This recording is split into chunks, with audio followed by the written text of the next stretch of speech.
to the light. I'm back on the road again. I'm wasting time on the rock and roll line. Wasting each day of the year.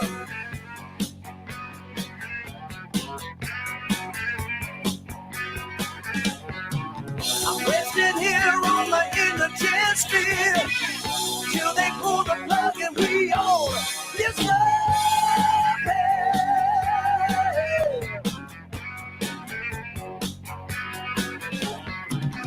I don't know where it's happening, but I know it's not happening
All right, man. That was Wasting Time from the Hydra album Rock the World from 1977. It's an awesome tune. And we wanted to kick it off because we wanted to set the stage for what it is exactly we are doing here tonight. First of all, this is a welcome to Caswell Tonight, or the Caswell Cook Show. We've been coming at you live almost every night for the past few months. And before that, we used to just be an occasional show that was on sort of real TV. But now we've adapted to the whole live streaming world, and we're happy to be here. And we've had some awesome guests. And one of the guests that we had a few weeks back, a friend of Musqueamica Beach, Wesley, Rhode Island, from the Atlanta Rhythm section, Rodney Justo was a guest a few weeks ago. And he made a post on his Facebook page a few weeks back and said, why wasn't Hydra bigger? And I'm like, I'm a pretty good connoisseur of classic rock, as you can tell from my guests. And I said, I need to look this up. I need to listen. And I started listening, and I'm like, why? Why weren't they bigger? What? This is an amazing band. So I did a little research, and lo and behold, found tonight's guest, Wayne, from Hydra. And it's like, oh my God, let's do this. And then I called up Rodney, or texted Rodney and said, will you be my co-host? So before we bring on Wayne, I want to bring on my co-host. I've never had one before. Rodney Justo from Atlanta Rhythm section. How are you tonight, Rodney? Oh, you should be me. That's how good I'm doing. How's Florida? Just had, this time of the year, actually it's a little bit early. It rains every day for an hour. Just enough to mess my hair up. You know what I mean? Which is a big deal to me, Caswell. I know. Yeah, I think that Carly Simon song was about you. You're telling me. No, it was Warren Beatty. Hey, listen, so tell me about how you started, before we bring Wayne on, tell me how you discovered Hydra, how you knew about Hydra. I guess, Wayne could get the timeline a little bit better, but in between Atlanta rhythm section stints, I had a band called Beaver Teeth, and there was I think this is the time when Hydra was really rocking. I don't think it was when I was in ARS the first time. And they had the same. They had our old roadie, and he was always talking about Hydra, Hydra, Hydra. And I'd met Spencer, the guitar player, and I'd seen him play somewhere, and so this guy's really good. So all this time goes by, and I hear this CD is coming out. There are 3 CDs, and I go, I used to hear about these guys a lot. Let me see what's going on. So I'll buy the CD, which incidentally probably took a month to get it. It came from England. So I finally get it. I put this thing on. I go, whoa, these guys are killing it. Then brings the question, why? Why not bigger? And I'm sure there are a lot of bands you could have the same story. But Hydra really stuck out to me because they seemed to have everything. They had a following. They had a label deal. They had good songs. They had great performances. The singer's killing it. The guitar player's killing it. The drummer's killing it. I mean, what else does it take? And here we are. I'm buying their 3 CD set 40 years later and wondering why not Hydra? Well, and so that begged the question, then why not on the Caswell Cook Show get to the bottom of this whole thing? And that's why you're here. So okay, let's do it. Let's hope he called in while the song was playing. So I'm going to cross my fingers and hope that Wayne Bruce is here. There he is. Look at there. Hey, Wayne. How you doing, guys? Doing all right. How are Rodney. you? Caswell. How are you? I'm good. How are you? Well, Thanks for having me. Well, it's an honor to have you because your music is amazing, and I think it needs even more exposure. Not that this show is going to do that for you, but but I wanted to start.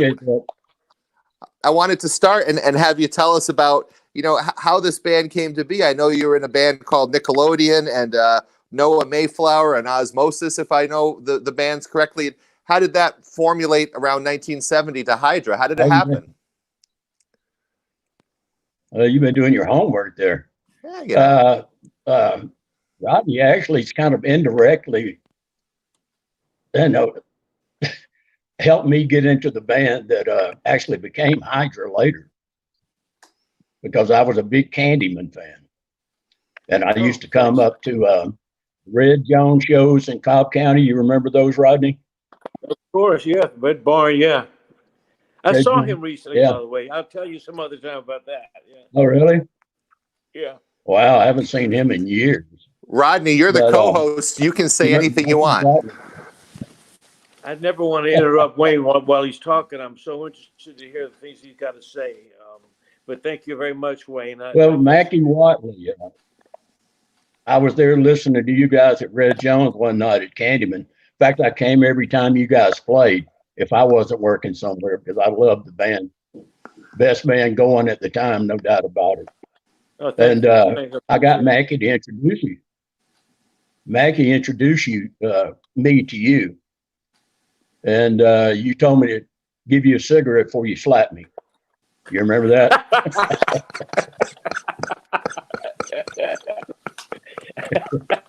In those days, those people never saw me without a cigarette. It's so funny. I've been smoking 30-something years. That's a funny story, Wayne. But that was the first time that I met you.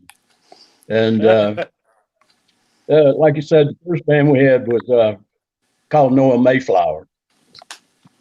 And it was Steve and Spencer, myself, guitar player, drummer, and me. And from that was in 1968, I think, like the latter part of 1968. And then we became, it didn't last too long, and we became Osmosis in 1969.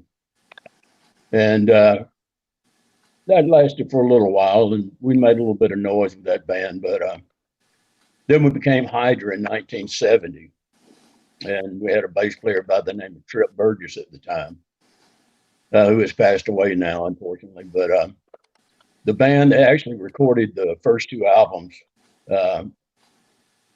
Orville joined the band, the bass player that was the guy that played on the records, the first two records.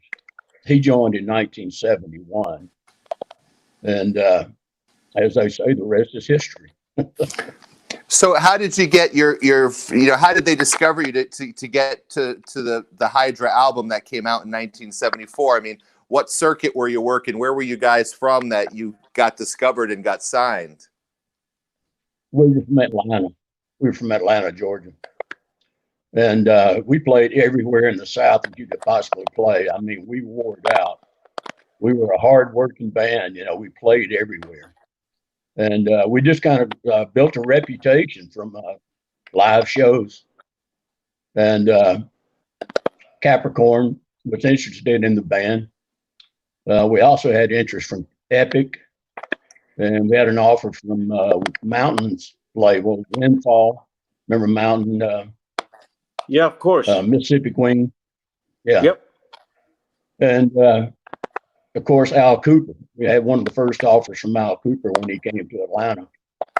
When Al came to Atlanta, of course, he walked into a smorgasbord of really good bands around Atlanta. But that place was really hopping at the time. And our manager had become friends with Phil Walden. So Al, when he talked to us about, signing with Sounds of the South, he didn't want our manager involved.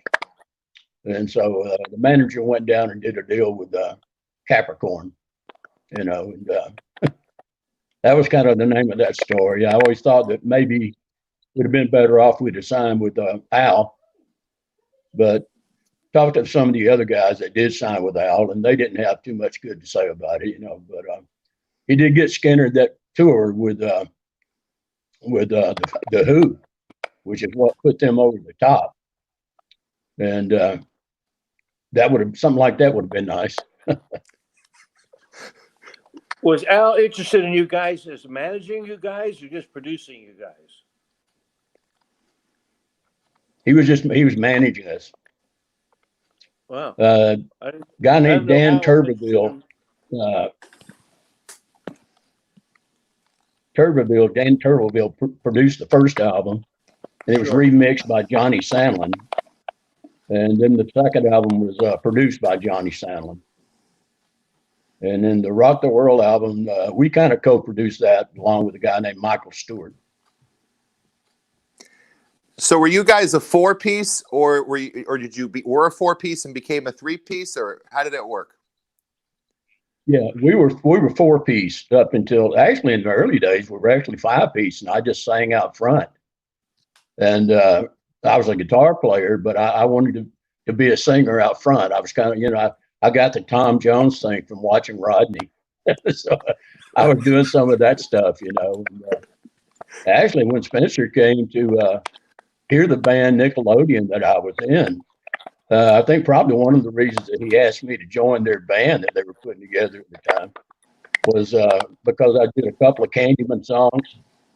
And I think I did Movies in My Mind and Hope, Georgia Pines, and the Walker Brothers song, Sun Ain't Gonna Shine Anymore, which I also stole from Rodney. Hey guys, sorry to pop in. Rodney, there's a little bit of a thing with your microphone. Can he hear me? How do you feel about the Caswell, ask him to mute himself when he's not talking. Thanks. Hey, sorry, we had Ben pop in because he was just talking about a little interference on Rodney's microphone, but now we're all good. So I guess he said when you're not talking, Rodney, you're going to mute yourself or something so that we don't hear the little clicking in the back. But yeah, go ahead, Rodney. You were about to ask a question. This is the beauty of live streaming, Wayne and Rodney. Wayne, let me ask you about this. Are you happy with the way the CD sounds? I only heard the first part of that. Are you happy with the way that the CDs, sound? I wasn't really at first, but I've kind of lived with it for a period of time. The first two albums, and it didn't really sound a whole lot like us live because we were very aggressive live, very heavy. And of course, anybody that records at Capricorn, they're going to try to kind of push you into the Allman Brothers thing, you know, that sort of thing. But we weren't that kind of band at all. I really did like the production on the third album, which we had something to do with. You know, it was very little overdubs or anything like that. Sounded more like the band live, which of course I switched over and played bass on that album. What bands were you playing with at that time? Were you opening for anybody or touring with anyone, or was it all on your own? Man, we were playing everywhere with everybody. You know, everybody from, you know, all the Southern bands. We did a lot of shows with the rhythm section, Atlanta rhythm section, but Rodney wasn't in the band at that time. But, you know, we played with the Allman Brothers, of course, Skinner, Marshall Tucker, Wet Willie, ZZ Top, Deep Purple, you know, I mean, just you name it, Joe Cocker, just on and on and on, Bob Seger. We played with everybody, man. And what was their reaction to you, Wayne, when they would see your set? You know how those guys will stand off the wings and watch the opening band set or the co-billing band set. What was the feedback you were getting from people from like Skinner? We got along really well with Skinner. You know, the first time we did a show with Skinner, they actually opened for us. And we went to Louisiana on a chartered bus together. Can you imagine that?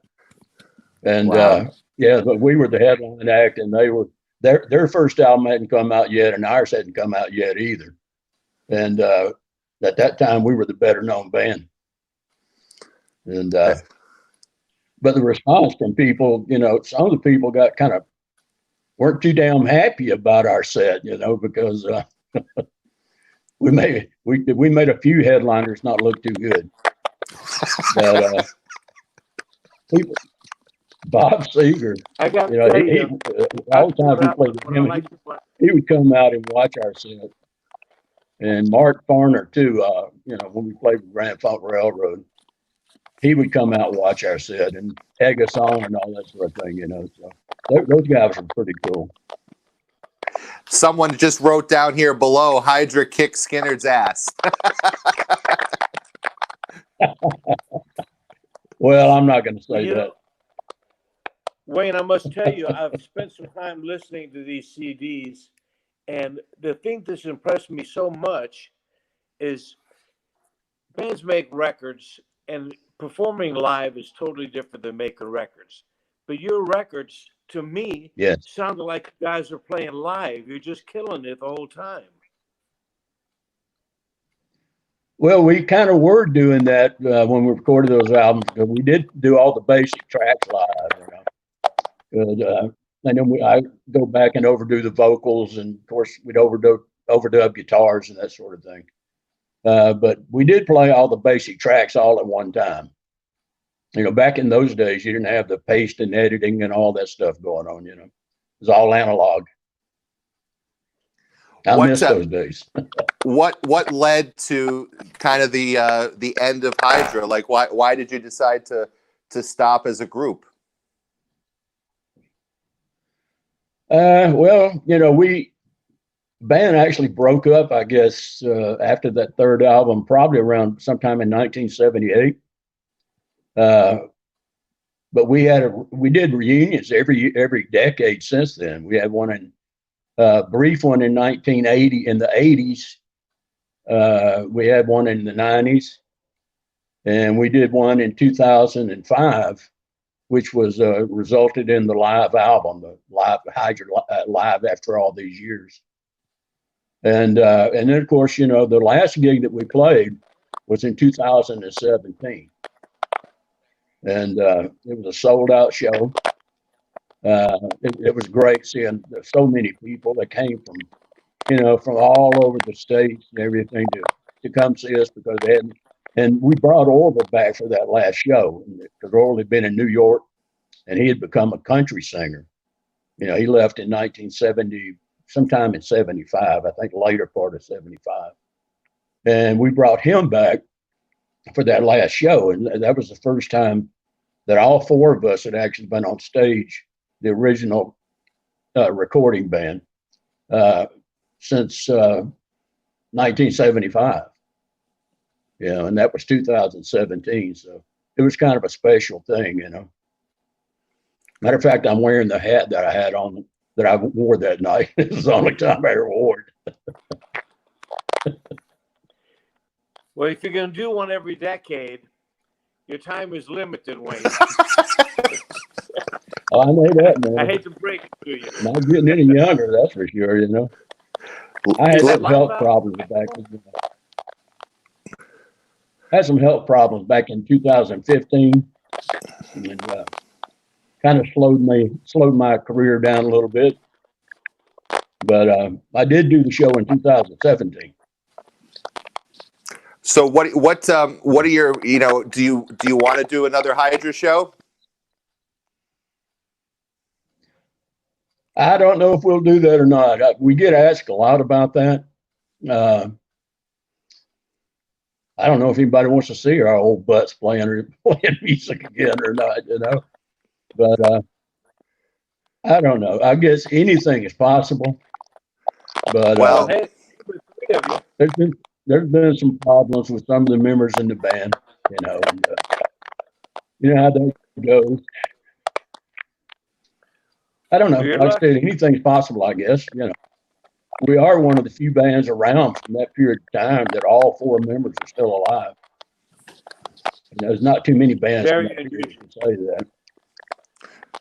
Well, we're going to make it happen, Wayne, because here's the deal. Rodney can testify for the concerts that we put on here in Rhode Island. We put on some pretty big festivals, and we've had Atlanta Rhythm Section play. So my goal when this COVID thing is over is to have a double bill of Hydra and the Atlanta Rhythm Section. I think we can make it happen. I think anything is possible. Are you game for that, Rodney? That would be interesting. Oh, you're kidding me? That would kill. That'd be like such an awesome night. And you know, there's so many people out there, Wayne, that know your music and that still love it. And I think it's, you know, I would love to see, you know, you get your due, especially. I think, you know, you need to write the book, man, because you were there and you were. I mean, to think about the fact that Skinner opened for you. Come on, man, that's some great crap that you could. I can say shit. We're on the internet. That's some great shit, man. You got to write that down in your memoir. Yeah, I may get around that to one of these days, you know. That's what they all say. That's what they all say. Yeah, I saw the show with Rodney. Huh? I saw the show that Rodney was on. I'm sorry about our audio. We're having little issues here. Go ahead, Wayne. Yeah, you were talking.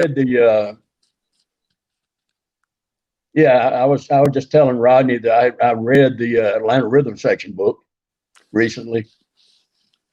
I enjoyed that, especially the Candyman part.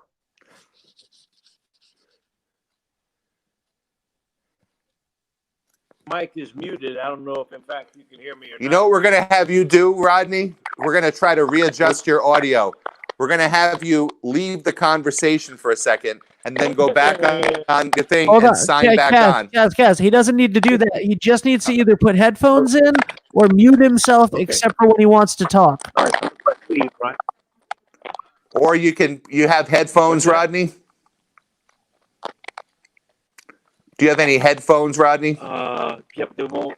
Oh, I'd have to leave and get the. You can leave for us. All right. Well, yeah, we'll be right back. The earbuds you were using earlier would have been fine. Yeah, the earbuds. The air. While he does that, mute him, and I'll keep talking to Wayne. Sorry about that, Wayne. That's how you do it live stuff. You know, so I just think your story is one that really is an awesome story, and I'm really thankful that Rodney was posting all about the reissues and stuff. So when did they reissue the 3 discs as a 3 CD set? Was that recent or a while ago? Oh yeah, it's very recent. I ordered one as well, but mine hadn't got here yet. It's been about a month. Come on. I ordered it from, on Amazon. It comes from England. So you know, with the pandemic and everything, you know, everything's running late. So when you guys signed the record deal, did you guys get a good deal, or did they screw you? Okay. We pretty well got screwed. You did. Rodney. I was Well, asking him yeah, if it wasn't they. the greatest deal in the world. I asked him if they had a good record deal or if they got screwed. He said they got screwed. Well, of course. What the heck? It's a show business. Yeah. What do you expect? Yeah, I mean, it's funny because they had offered us a pretty decent deal at first, Capricorn.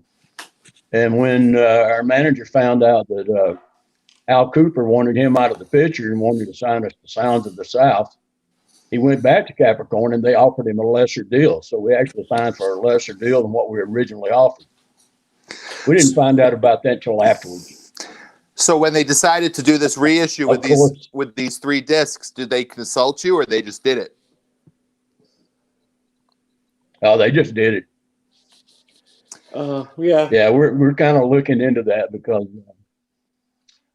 the money's going somewhere. I mean, they keep re-releasing this stuff. This is not the first time they've re-released our stuff. And the money's going somewhere. It's certainly not coming to me or the other guys. What have you been doing all this time? So we'd like to find out. Wayne, what do you do? What do you do now? Are you a full-time musician? After Hydra broke up, I had my own band for about 21 years. Played all the time. Mm-hmm. And are you still doing it? I was the only singer in Hydra, as you know. So in my band, I made sure everybody could sing. Hell yes. So I could have a song off from time to time. Right. I tell people all the time, they say, well, I don't sing. I say, of course you sing. They go, no, I don't sing. I say, when you're a kid, you go, na, na, na, na, na, na, na, na. That's singing. Now, you may not be good enough to be a lead singer, but you're singing. Yeah. Just tell me what you want to sing and we'll work around it. You know? Right. Well, I got to tell you, Wayne, I love your singing, man. I mean, it reminds me of like, I hate when people compare you to other people, but you got that Paul Rogers sound. And when ARS started, Free was just coming out with All Right Now. And I love that record. We just did some shows with Paul Rogers. Right. But that band, yeah, I was a fan of Paul Rogers. You guys have the spirit that Free had and Bad Company. I love your stuff, man. I'm so happy. I mean, who knows? Maybe this is what was that? Welcome to Sugar Man, or you know what I'm talking about? I do. You know, where they did the documentary on that guy. Yeah. Maybe that'll be the Hydra story next. So people say, "Wow, 40 years later, look at Hydra," because they sure were good. Well, I hate to pitch stuff. I hate to pitch stuff while we're like live in front of people, Wayne. But I did 2 documentaries. My first one was on the group Chad and Jeremy from back in the 60s. And so we did their complete documentary, got the archival footage. And then I just completed one that's coming out this year that's going to go to PBS about a chorus that tours around the world. So I do think that there might be a Hydra story, Wayne. And if Rodney will help me, we can make it a reality. I'd love to be a part of that. Spencer, nice. Steve killing it on drums, and Spencer. I mean, I really started listening to this stuff, and I don't listen to a lot of music, believe it or not, Wayne. I got other things going on. I'm too old to sit around and listen to music, but I've been listening to this stuff, and I'm so impressed and so happy for you. I'd love to see you guys. If you don't get the money, let's face it, we like recognition, you know. Yeah, at least be nice to get a little of it anyway. Oh, no doubt. It's out there. Somebody's getting it. That's true. Well, we have. By the way, I want to tell you. Go ahead, Wayne. I was going to tell Rodney that I appreciate him saying that he liked my singing because I've always liked his singing. Oh, thank you. I appreciate that. I'm getting embarrassed here. We have a mutual admiration society. You can't really tell on streaming. You can't tell if he's turning red. He's got the camera tilted up. I always put the camera above me so that it comes down a little bit, and then it hides anything under the chin.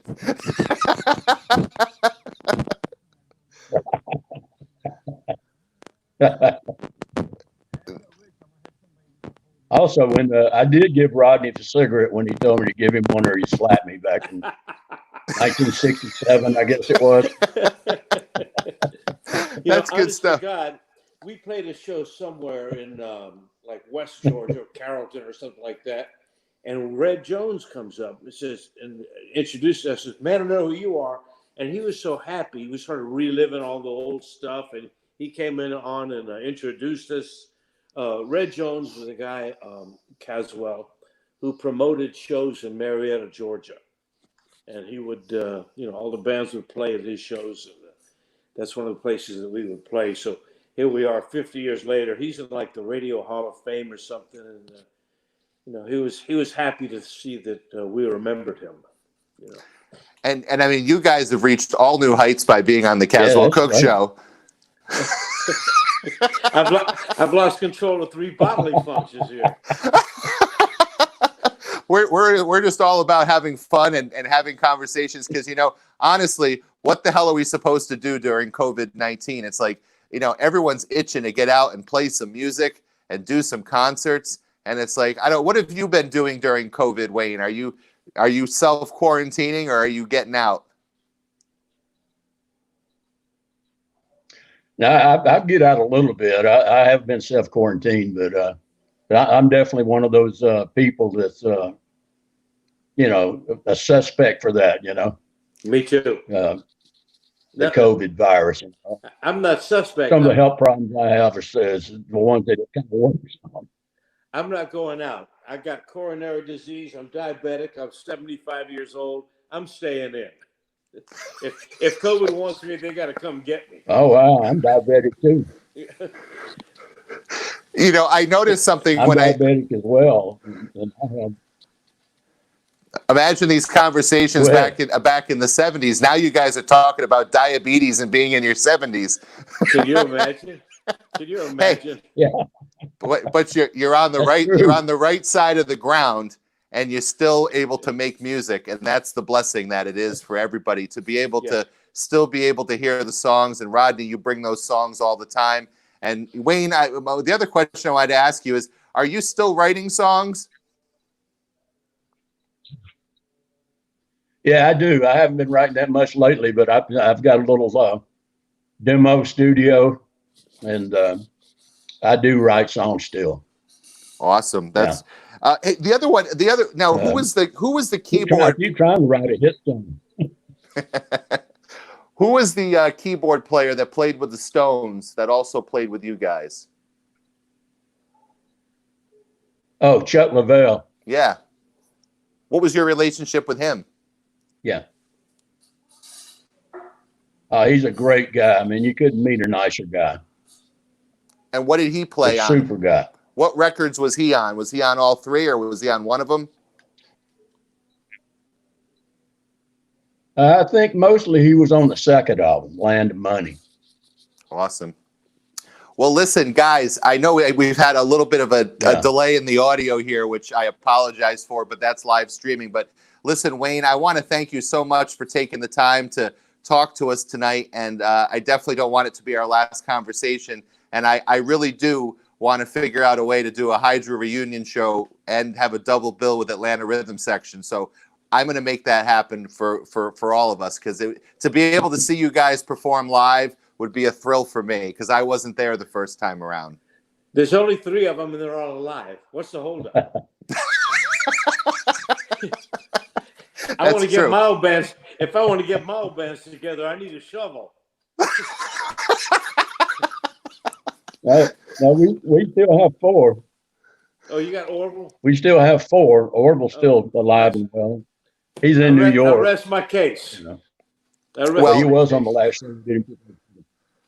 Well, I like it. So we're gonna make that happen in 2021, God willing, if we get through COVID. But Wayne, thank you so much for being a guest on the show tonight. And Rodney, thank you for being my co-host. Thanks for having me. Wayne, I'm a fan. I wish you the best, man. I'd love to see thanks for having me. Some more stuff happen for Hydra. You guys are great, underrated, and keep rocking, man. That's all I can tell you. We'll make it happen. Guys, thank you so much for being on the show tonight. You have a good night, all right? All right. Thank you so much. Good luck, All right. guys. See you All guys right. later. Well, sorry about the sort of technical issues. We were definitely having a little slowness there with the internet, but that's the thing with live streaming. But we were able to bring people from 3 different parts of the country to one place. I think that we need to do a Hydra documentary and get the story from those guys. As Wayne said, they're all with us still, and if we could get a reunion show, we could film that, and maybe they could make some money off their own music for a change. I hope you guys have become fans of Hydra if you're just watching this for the first time, and I hope you go out and just Google Hydra and check out the albums. The albums are Land of Money, Hydra from 1974, Land of Money from 75, and Rock the World from 77. And then Hydra Live After All These Years, 2005, which is one of my favorites because I do love hearing them live, and they still sounded great after all those years. So amazing guys to talk to. Again, Wayne, thank you. Rodney, thanks for being my co-host. And there will be more from Hydra on the Caswell Cook Show coming up, and we will make a date happen at some point soon. So, hey, guys, thanks everyone for watching. It was a real treat for me to talk to 2 legends tonight. Thanks everyone for watching, and thanks for all the comments that you guys have posted. Thanks, everybody. Share this show so people can learn about Hydra. And good night, everybody. Good night, Mom. See you next time.